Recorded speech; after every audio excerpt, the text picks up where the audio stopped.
Alam mo ba na may isang bagong gamot ngayon na pinag-uusapan sa buong mundo pagdating sa diabetes at pagpapapayat, at ang pangalan ng gamot na ito ay ang tirzepatide.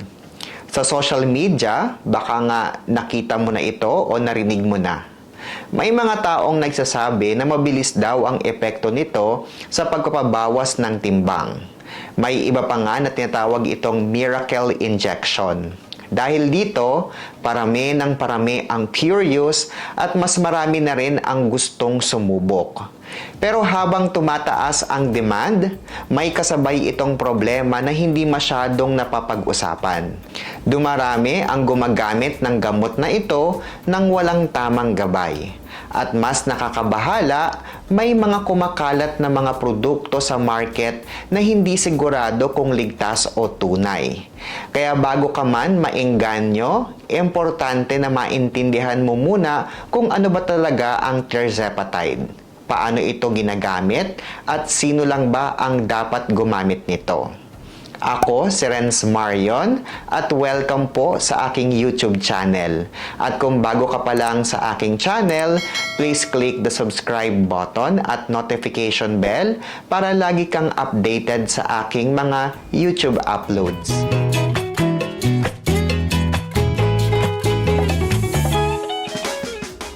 Para mas maintindihan mo kung bakit ganito kalakas ang epekto ng tirzepatide, kailangan muna nating tingnan kung paano siya kumikilos sa loob ng katawan.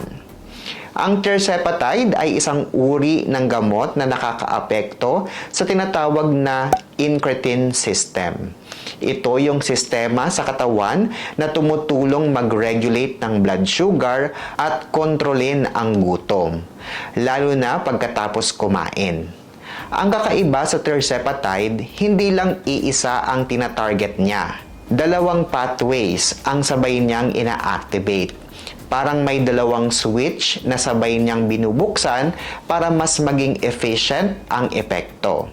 Kapag na-activate ang pathways na ito, mas nagiging maayos ang paglabas ng insulin kapag kailangan at mas napipigilan ang mga signals na nagpapataas ng blood sugar.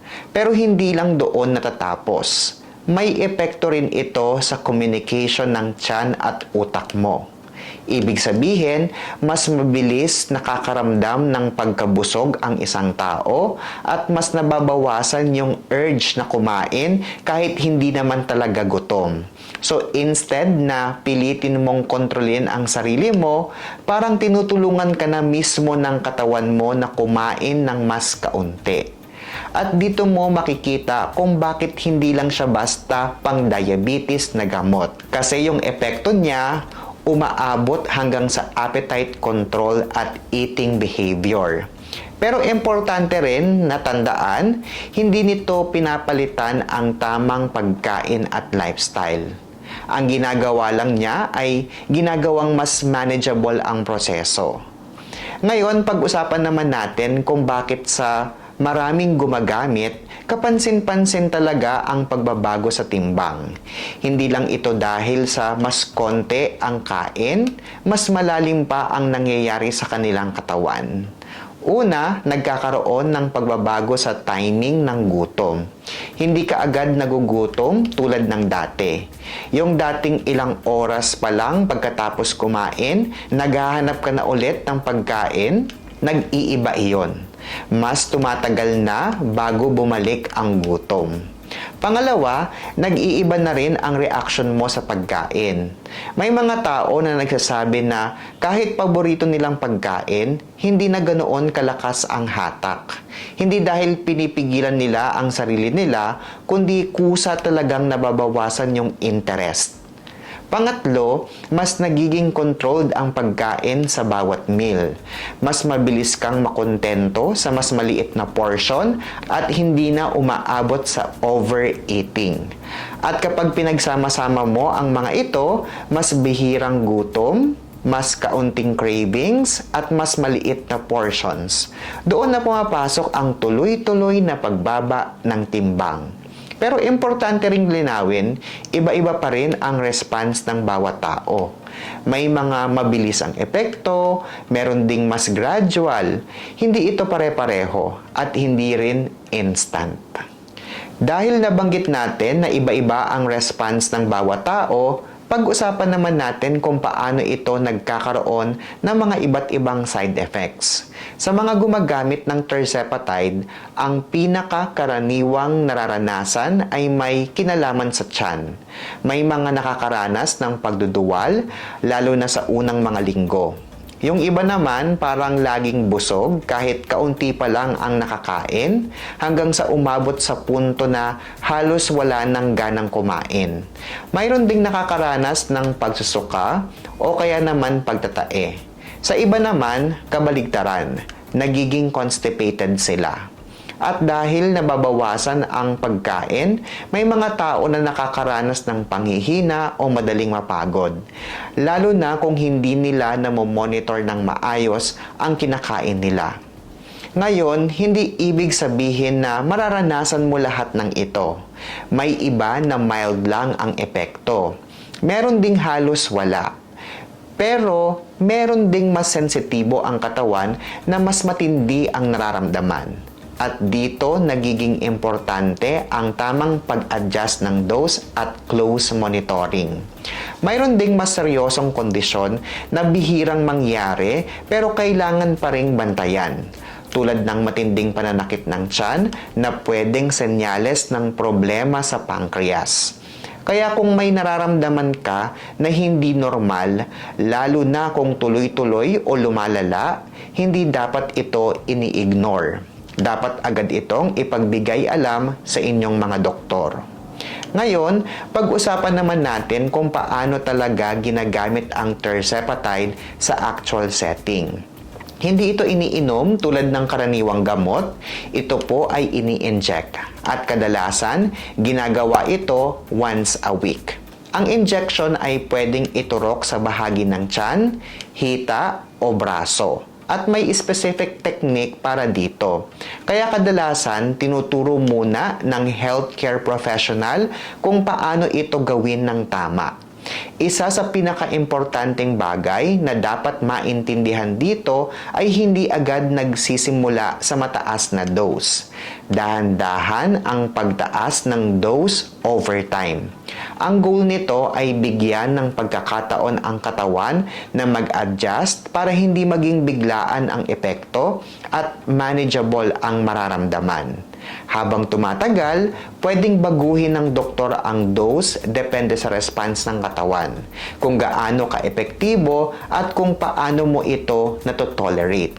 Kaya hindi ito yung tipong bahala na kung ilang dose ang iturok. May tamang proseso na sinusunod. Isa pang mahalagang aspeto ay ang storage.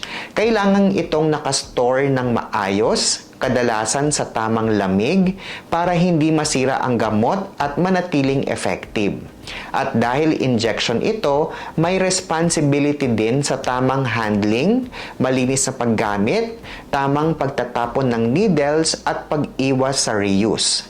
Ngayon, dito tayo dapat maging extra na maingat. Sa pagtaas ng popularity ng tirzepatide, kasabay din nito ang pagdami ng mga produktong binebenta online na nagsasabing pareho lang daw ang epekto. Pero ang totoo, hindi mo sigurado kung ano talaga ang laman. Makakakita ka nito sa social media, online sellers, at sa ilang informal na sources. Madalas, ang approach nila ay gawing mas accessible ang gamot, mas mura, mas madaling makuha, at hindi na kailangan ng reseta. Kaya dapat dito ka magsimulang magduda kapag ganito ang approach ng mga sellers. Sapagkat tandaan, hindi dapat binebenta online ang tirzepatide dahil isa itong nireresetang gamot. Sa ngayon sa Pilipinas, ang kilalang brand na dumaan sa tamang proseso at may approval ay ang brand na Mounjaro. Ibig sabihin, ito yung nasuri ang kalidad, kaligtasan at pagiging epektibo. Ngayon, yung tinatawag na compounded tirzepatide na binebenta online, ito ay hindi approved. Wala kasi tayong kasiguraduhan sa consistency ng dose, sa kalinisan ng preparation at sa mismong laman ng vial. At bilang pharmacist, gusto kong iwan sa inyo to. Hindi lahat ng may label ay legit. Nakalagay lang na tirzepatide sa label ay naniniwala na agad tayo. So mali yung ganitong mindset. Sa ganitong klase ng produkto, lalo na ang mga compounded, pwedeng hindi tugma ang dose na nakalagay. Pwedeng may halo na hindi dapat nandun. At sa ibang kaso, posibleng hindi talaga iyon ang inaakala mong gamot. Kaya kung kaligtasan ang pag-uusapan, hindi sapat na mukhang okay. Kailangan sigurado ka. Mas delikado pa dahil injection ito. Diretso itong pumapasok sa katawan, kaya anumang mali sa laman nito ay pwedeng magdulot ng seryosong komplikasyon. Kaya kung may makita kang nagbebenta nito online, lalo na kung walang proper documentation o prescription, huwag basta magtitiwala. Sa ganitong klase ng gamot, hindi pwedeng try lang. Kailangan sigurado ka sa pinanggagalingan at may tamang gabay mula sa doktor. Sa dami ng makikita ngayon online, parang nagiging normal na lang na kahit sino ay pwedeng gumamit ng tirzepatide. Pero sa totoo lang, hindi ito para sa lahat. May mga specific na kondisyon kung kailan ito kinoconsider. Karaniwan sa mga taong may type 2 diabetes o kaya naman ay may timbang na may kaakibat na health risk. Hindi ito basta ginagamit dahil gusto mong magpapayat. At dito pumapasok ang pinaka-importanteng bahagi, ang tamang evaluation. Bago pa man magsimula, kailangan munang tingnan ang buong kalagayan ng pasyente. Hindi lang timbang ang basehan, kundi pati medical history, kasalukuyang iniinom na gamot, at kung may ibang kondisyon na pwedeng maapektuhan. At habang ginagamit ito, hindi rin matatapos sa reseta lang. Kailangan ng tuloy-tuloy na monitoring kung paano nagre-respond ang katawan, kung may side effects, at kung may kailangan pang i-adjust ang dose. Kaya kung napapansin mo, hindi ito yung tipong pwedeng i-manage ng mag-isa. At kung may doktor na pinakaangkop para dito, iyon ay ang endocrinologist. Sila ang may expertise pagdating sa hormones, blood sugar regulation, at metabolic condition, kaya mas alam nila kung kailan ito ligtas gamitin at kung kailan dapat ihinto. Ngayon, ito na yung tanong na madalas hindi napapag-usapan. Ano ang mangyayari kapag tumigil ka sa pagtuturok ng tirzepatide? Sa maraming kaso, kapag nawala ang gamot, unti-unting bumabalik ang dating appetite. Yung control na nararamdaman mo habang gumagamit nito, pwedeng mawala rin. At kapag bumalik ang dating eating pattern, kadalasan bumabalik din ang timbang. Hindi ito dahil hindi gumagana ang gamot, kundi dahil ang epekto nito ay habang ginagamit mo lang ito.